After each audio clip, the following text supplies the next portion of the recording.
Okey, Assalamualaikum semua. Okey, minggu ni kelas geografi kita atas talian ataupun online. Jadi minggu ni cikgu akan bincangkan dengan kamu semua tentang bab 6 telekomunikasi di Malaysia. Jadi sebelum cikgu mulakan, cikgu nak kamu semua sediakan pensel, kertas, pen dan kalau ada buku teks, sediakan sekali. Sebab apa yang cikgu akan terangkan ni adalah berdasarkan buku teks geografi kamu. Okey. Okey, kita mulakan. Bab 6 telekomunikasi di Malaysia. Okey, dekat Malaysia ni kita ada macam-macam alat telekomunikasi Kita tengok satu persatu Yang pertama sekali yang kenal kat Malaysia ni, telegraf. Ni orang British. Kan kita dijajah oleh British dulu kan. Jadi British datang, dia perkenalkan telegraf. Jadi ini yang paling lama lah, old school lah panggil Kita punya alat telekomunikasi yang paling lama kita menggunakan telegraf. Okey, kemudian lepas telegraf barulah ada telefon. Ni bentuk telefon dulu dia tak macam sekarang Sekarang dah tak ada lah kot rasanya telefon rumah macam ni. Jadi telefon ni dia pakai wayar, kabel. Okey. Inilah rupa telefon dulu. Kemudian lepas telefon kita ada mesin telex. Apa mesin telex ni? Mesin telex ni dia menghantar mesej yang bertype ataupun hantar surat. Jadi kita hantar guna ni, mesin telex, untuk hantar surat yang bertype. Kemudian lepas mesin telex kita ada mesin fax. Mesin fax ni kalau zaman sekarang kita ada scanner and photostat, mesin photostat. Kalau dulu kita photostat, kita fax, nak fax dia kita kena letak salinan tu, kemudian dia akan hantar ke penerima lah. Itulah mesin fax. Berbanding sekarang semua online kan. Dulu tak ada hantar fax. Okey. Ni zaman cikgu ada, tahun 1980-an ke atas dia baru pengenalkan telefon bimbit. Jadi masa telefon bimbit ni dia cuma ada 3G lah paling kuat pun. 2G, 3G. Dia beza dia dengan telefon yang selepasnya, iaitu telefon pintar. Telefon bimbit tadi dia tak ada internet. Dia tak ada Bluetooth, dia cuma ada infrared je. Tapi sekarang telefon pintar, smartphone sekarang ada kamera. Nampak macam ni, iPhone ni ada 3 kamera dia. Kemudian dia ada internet sampai 5G sekarang. Kemudian ada apa lagi? Wi-Fi, Bluetooth, jadi dia punya gambar Ultra HD, everything lah, berbeza. Jadi inilah yang sekarang kita pakai, sekarang zaman kita sekarang. Jadi tengok berapa banyak alat telekomunikasi Malaysia yang sejak dari awal lagi sampailah sekarang. Kenapa cikgu terangkan benda ni? Sebab kamu kena tahu. Dalam soalan exam dia akan bagi tahu, dia akan tanya apakah jenis-jenis alat telekomunikasi yang ada kat Malaysia. Jadi kamu kena kenal berdasarkan bentuk dia dan berdasarkan fungsi dia. Okey, seterusnya. Okey, baik. Kemajuan alat telekomunikasi di Malaysia. Jadi Malaysia sentiasa maju, sentiasa ke depan. Ekonomi, teknologi sentiasa berkembang. Jadi berlaku kemajuan lah dekat alat telekomunikasi kita. Okey, pertama sekali kita tengok satelit. Okey, satelit. Ini antara yang terbaru, antara yang latest, Razak SAT dan Mi SAT ataupun Razaksat Misat. Jadi dua jenis satelit. Apa guna satelit ni? Okey, GPS pakai satelit. Khususnya GPS, nak tahu location kat mana. Rumah kita kan, handphone pun ada GPS. Jadi GPS semuanya guna satelit. Jadi sekarang punya teknologi Malaysia dah sampai sini. Kita pun ada satelit kita sendiri kat angkasa. Satelit kat mana? Satelit dekat angkasa. Alright. Okay, kabel fiber optik. Cikgu tak tahulah kamu pernah dengar ke tak. Jadi kabel fiber ni, kabel internet yang berkelajuan tinggi. Kalau sekarang ni orang pakai Unify kan, tahu Unify? Jadi dia pakai kabel macam ni lah. Ada fiber optik. Maksudnya dia punya penghantaran data untuk dapatkan internet tu laju, boleh pergi 100 MB. Kalau pakai kabel yang biasa je tak selaju ni lah. Dia fiber optik ni lagi laju. Dan dia punya pembayaran pun mahal lah. Kemudian kita ada apa? Smartphone. Smartphone. Macam sekarang iPhone, Samsung, banyak brand, banyak je nama Jadi smartphone ni dia ada internet dia sendiri 5G, dia ada wifi, dia boleh bagi orang hotspot. Apa lagi? Kamu pun pakai smartphone je aku rasa. Jadi kamu pun sendiri tahu boleh buat apa smartphone ni. Okey, kemudian kemajuan apa lagi yang ada? Kita ada syarikat telekomunikasi sendiri. Malaysia sendiri dah buat syarikat dia sendiri. Contohnya TM, Telekom Malaysia. Jadi TM yang buat Unify, TM. Even TM pun sekarang dah buat SIM card sendiri. Ini TM government support lah, kerajaan menyokong dengan memberi bantuan dana semualah untuk TM berkembang dan maju. Ada juga syarikat swasta yang lain macam kita pakai U-Mobile, Maxis, semua tu syarikat swasta lah. Masih boleh consider sebagai syarikat telekomunikasi yang maju. Okay, lepas tu kita ada apa? Komputer. Sekarang juga pakai apa? Laptop, komputer. Jadi dalam komputer ni macam-macam boleh guna, betul tak? Adanya macam ni Google, Microsoft. Kita boleh buat, macam cikgu boleh buat presentation kat awak. Awak pun boleh tengok menerusi laptop, tengok YouTube, tengok video semua. Jadi komputer ni satu alat yang canggih. Dia adalah salah satu alat telekomunikasi yang kemajuan yang kita ada sekarang kat Malaysia. Kalau banding dengan orang yang macam kat negara yang kurang maju, mungkin susah nak dapat laptop macam cikgu ni, tak dapat smartphone, dan susah nak buat video macam ni. Jadi kita dah maju Okey, MSC, Koridor Raya Multimedia. Jadi ini adalah salah satu langkah kerajaan lah. Macam ni diperkenalkan oleh Dr. Mahathir, Zaman Mahathir. Dia keluarkan MSC, di mana dekat MSC ni dia membantu untuk meningkatkan lagi ICT ataupun internet, ataupun bahagian-bahagian komputer, segala-galanya teknologi internet. Dia akan bagi dana, dia akan tolong untuk memajukan lagi kita punya industri ICT, National ICT Initiative, MSC. Okey, kemudian rangkaian jalur lebar berkelajuan tinggi. Jalur lebar. Jadi kerajaan Malaysia dia nak 95% negara kita ni boleh mencapai internet. Sebab tu dia perkenalkan wifi ataupun jalur lebar.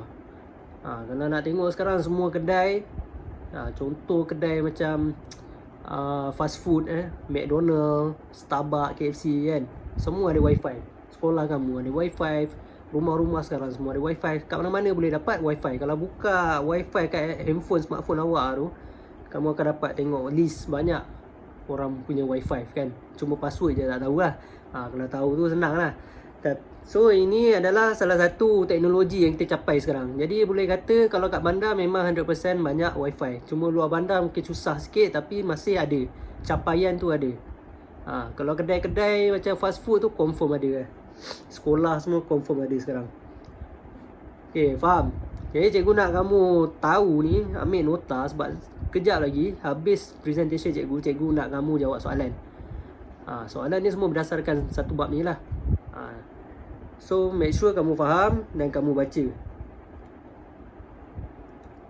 Okay, kita pergi yang terus. Topik yang seterusnya, kepentingan telekomunikasi di Malaysia. Okay, ada 11 kepentingan ni. Banyak lah. Jadi yang penting kamu faham kepentingan tu. Apa penting dia telekomunikasi kat Malaysia ni. Kenapa kita kena ada telekomunikasi? Kenapa tak payah ada? Kalau tak ada smartphone boleh hidup tak? Susah sekarang. Even cikgu sendiri pun bawa mana-mana smartphone. Semua orang nak ada smartphone, nak tengok Insta, nak tengok Facebook, WhatsApp. Jadi penting ada alat-alat ni. Tengok pertama sekali, mengeratkan silaturahim. Jadi apa maksudnya? Maksudnya kita berhubung lah dengan siapa-siapa, saudara, family kan. Kat mana-mana boleh kontak mak ke. Walaupun jauh kat mana pun, kamu still boleh kontak. Kawan jauh, kawan lama tak jumpa, still boleh kontak dengan adanya smartphone contohnya. Okay, kemudian dapat berhubung dengan siapa saja di seluruh dunia dengan mudah. Macam tadi cikgu cakap, kat mana walaupun kawan kamu kat London, kamu kat Malaysia, still boleh FaceTime. Contoh kalau ada iPhone. Ataupun boleh Skype. Kemudian apa lagi? Meningkatkan integrasi dan perpaduan negara. Okey, Malaysia masyarakat majmuk kan, kita ada China, kita ada India, Melayu kan, Iban, Kadazan. Jadi dengan adanya alat-alat macam ni, kita bolehlah menyatukan perpaduan kita, kuatkan lagi perpaduan kita. Kita boleh keluarkan iklan, kita boleh sentiasa berhubung. Bahasa diorang kita boleh translate kan, betul tak? Google Translate, tak faham macam ni, translate, oh dia ni cakap apa semua kan. Kita boleh belajar bahasa dia, diorang boleh belajar bahasa kita. Lagi familiar, lagi rapat perpaduan tu. Okay, kemudian apa lagi? Pengurusan dan pentadbiran negara lebih sistematik dan teratur. Ya, kita dah ada komputer. Komputer boleh buat apa? Komputer boleh memudahkan kerja. Menjadikan satu kerja yang kompleks menjadi tersusun. Jadi sistem negara tu lagi teratur lah. Pengurusan pentadbiran tu lebih sistematik, teratur. Apa lagi kepentingan dia? Peluang pendidikan lebih luas dan menjimatkan kos melalui e-pembelajaran. Okey, peluang pendidikan. Kalau kamu masuk universiti, kamu boleh belajar dekat kelas. Betul.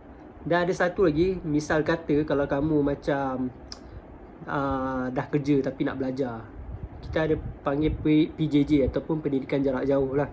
Jadi melalui pendidikan jarak jauh ni kamu boleh belajar online. Satu lagi contoh macam sekarang ni. Contoh lah, kita ada masalah virus ni kan, corona ni. So semua kena stay at home, hashtag stay at home semua everything. So nak kena belajar, nak kena cope dengan topik, dengan bab kan. Yelah, nak exam nanti, tak belajar macam mana, cikgu siapa nak ajar. So sekarang kita belajar e-pembelajaran lah. So melalui internet, melalui komputer, dan kamu pula melalui smartphone, kamu tengok video cikgu ni. Contoh itulah telekomunikasi. Kemudian apa lagi? Data dapat disimpan dengan segera dan selamat. Okay, data simpan kat mana? Kalau dekat komputer kat mana? Dekat hard disk. Kalau dekat phone, dekat dia punya data storage. Jadi data ni besar mana pun, foto kamu berlambak macam mana pun boleh simpan dekat dalam handphone. Betul tak? Dan kalau nak print macam banyak sangat kan, so sekarang senang, ada smartphone, simpan je gambar dalam tu.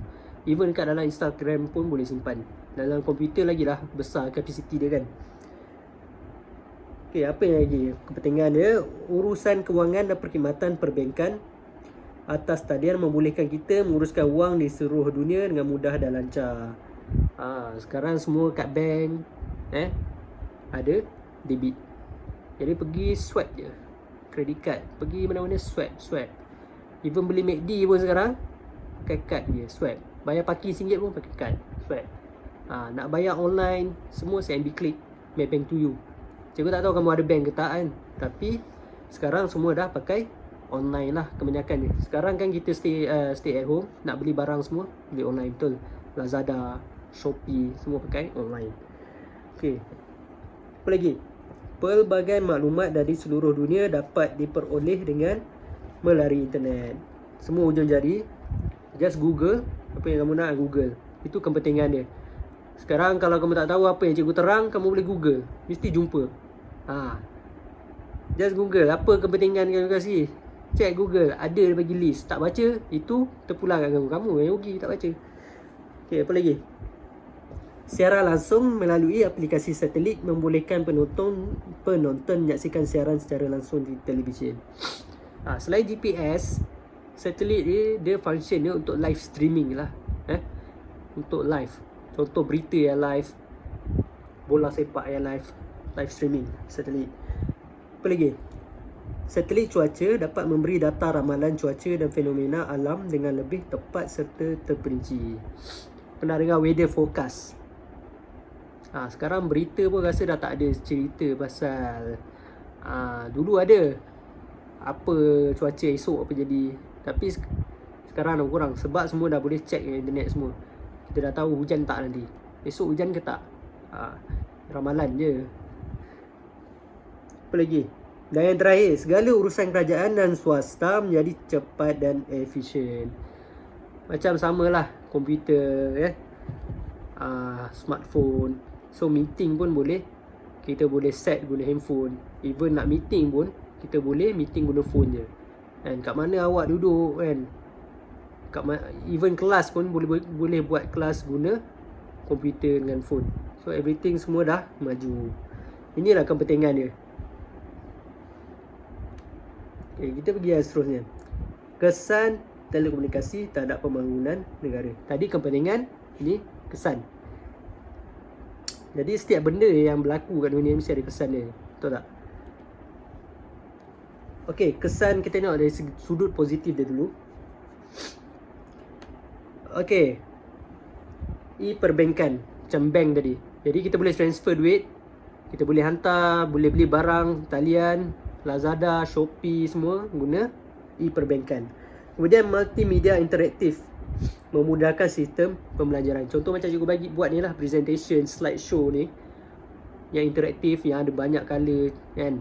Dan sekarang kalau kat TV pun ada macam untuk kanak-kanak punya rancangan-rancangan kanak-kanak yang dia buat secara interaktif yang menarik, supaya menarik budak-budak tengok, belajar sambil tengok kartun ni. Kemudian ada apa? Telesidang ataupun meeting interaksi maya. Kita ada juga perkhidmatan telekesihatan. Pesakit boleh diperiksa oleh doktor pakar secara jarak jauh menggunakan teknologi komunikasi. Okey, jadi kalau ada masalah kesihatan yang mungkin Malaysia tak ada pakar, jadi kita boleh pergi tanya dengan doktor pakar dekat luar negara secara Skype, FaceTime dengan orang, tanya, okey kamu, cuma untuk mengetahui kamu lah, sebab benda tu possible, boleh jadi. Kerajaan, rakyat dapat berurusan dengan agensi kerajaan secara lebih mudah dan cepat. Sekarang kan rakyat dah macam-macam bagi kan untuk rakyat, kerajaan dah bagi macam-macam untuk rakyat. Jadi kita boleh check je, masuk nombor IC, pergi internet, check dapat bantuan ke tak. Inilah kegunaan kesan positif telekomunikasi. Kemudian ada dagang macam Shopee, Lazada semua tu nak beli barang, dagang lah. Dan peluang pekerjaan. Jadi benda-benda buat komputer ada syarikat dia. Apa syarikat yang buat komputer? Macam ni guna Acer. Jadi dia gunakan tenaga buruh dia. Peluang pekerjaan lah, memerlukan tenaga buruh untuk buat komputer, buat smartphone contohnya. Kena ada banyak orang pekerja buruh nak tolong buat. Apa lagi? Last kali, dunia tanpa sempadan. Semuanya di hujung jari anda. Okey, cikgu harap kamu faham pemasuk kesan positif ni. Tapi ingat, setiap kesan positif mesti ada kesan buruk dia juga. Kita pergi kesan negatif dia. Okey, yang pertama, maklumat berunsur negatif seperti keganasan, hasutan dan kabar angin sukar ditapis. Ini yang masalah orang sekarang ataupun netizen sekarang ni menggunakan telekomunikasi secara negatif. Contohnya dia menyebar fitnah, dapat tahu contoh coronavirus ni kan. Benda kata darurat lah apa semua, padahal benda tu semuanya berita palsu tapi telah disebarkan. Sebabkan guna internet ni laju sangat sebar, susah nak kita tapis. Jadi tak elok kabar angin sukar ditapis. Kenapa lagi? Isu pencerobohan dan pencurian maklumat dalam sistem pangkalan data secara atas talian. Ataupun nama lain dia hacker. Jadi bank ataupun syarikat-syarikat besar, diorang ni mudah kena hack, kena ceroboh data dia. Bahayalah sebab data-data mungkin data pelanggan dia, klien dia. Kalau kerajaan data banyak kan. Jadi dia berisiko dari sudut pencerobohan data. Masih ada orang hack ni lah. Jadi itu kesan negatif dia. Apa lagi? Terdapat maklumat yang tersebar di laman sesawang yang tidak tepat. Yang tadi sukar ditapis. Sebab bila dah kabar angin tu dah menular, susah kita nak bendung dia. Dah macam, yelah semua orang dah tahu, macam mana nak bendung? Semua orang dah send benda tu, dah forward, susah. Tapi yang ni lain, benda tu dah tersebar juga, tapi ada yang betul tapi dia tak tepat. Mungkin kata bantuan ni RM500, tapi orang kata RM1,000, jadi tak tepat. Itu yang masalahnya. Sebab bila dah daripada satu mulut ke mulut yang lain, memang akan jadi macam tu. Itu adalah kesan negatif. Jadi ada 3 kesan negatif yang kamu kena tahu, kamu kena faham dan kena ingat. Okey, kita teruskan. Penggunaan alat telekomunikasi secara beretika. Jadi nak guna satu benda tu kena ada etika, kena ada adab dia. Jadi nak gunakan telekomunikasi, nak gunakan handphone kamu sekarang ni, smartphone kamu, nak gunakan komputer semua ni kena ada adab dia dan etika dia. Apa yang kita boleh buat? Menggunakan kemudahan telekomunikasi untuk hal-hal yang bermanfaat. Jadi ingat, nak guna smartphone, nak guna komputer, biarlah gunakan untuk benda-benda yang baik. Jangan untuk benda-benda yang tak baik. Apa lagi? Hargai hasil karya orang lain yang tidak melakukan aktiviti plagiat. Jangan meniru.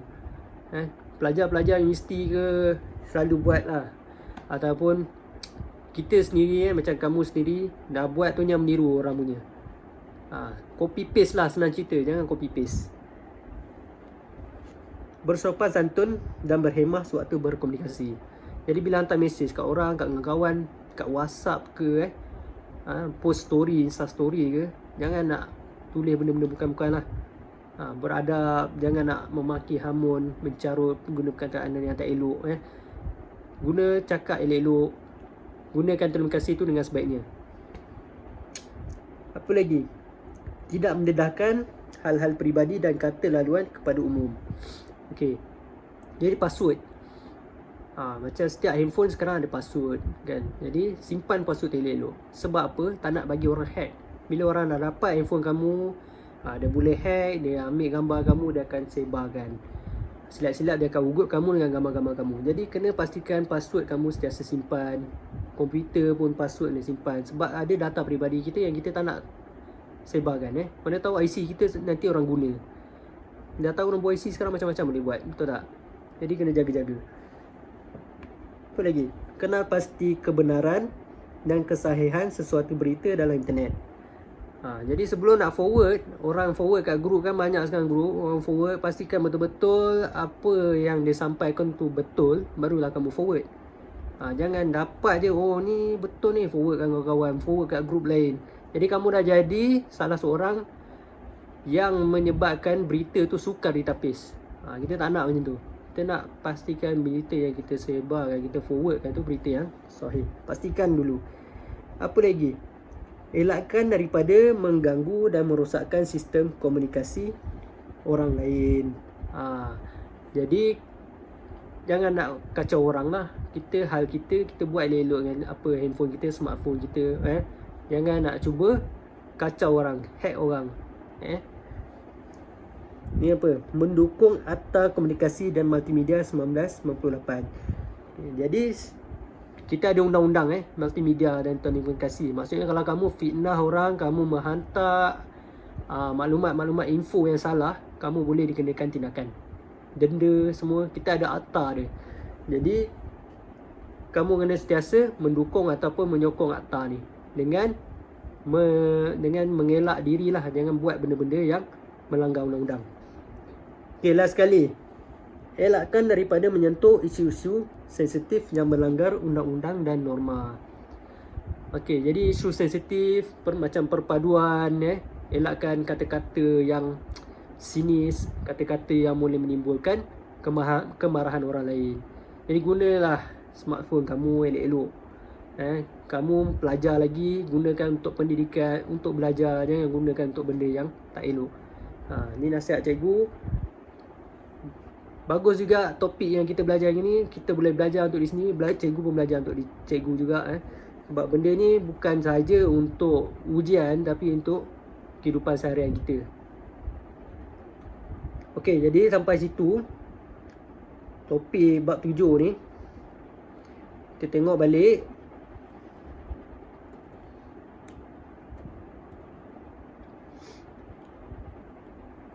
Okey, ni jenis-jenis tadi. Okey, cikgu akan hantar dekat kamu soft copy latihan. Dan soft copy latihan ni akan mengena dengan bab 6 ni. Cikgu nak kamu jawab.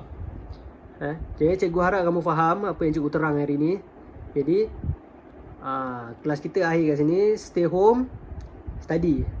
Boleh Okey, jumpa next week. Bye bye.